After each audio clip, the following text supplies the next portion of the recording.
পড়ছি কবি রুকনুজ্জামান খানের হাসি কবিতাটি। হাসতে নাকি জানে না কেউ, কে বলেছে ভাই? এই শোনো না, কত হাসির খবর বলে যাই।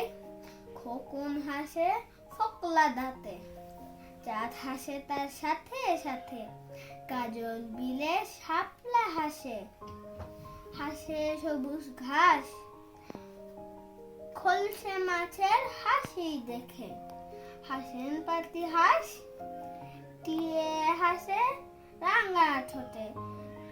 ফিরের মুখেও হাসি ফোটে, দুয়েল কোয়েল হয় না সেমান। হাসতে সবাই চায়,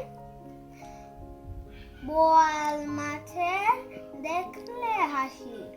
পিলে চমকে যায়, এত হাসি দেখেও যারা গোমরা মুখে যায়, তাদের দেখে বেচার মুখে কেবল হাসি পায়।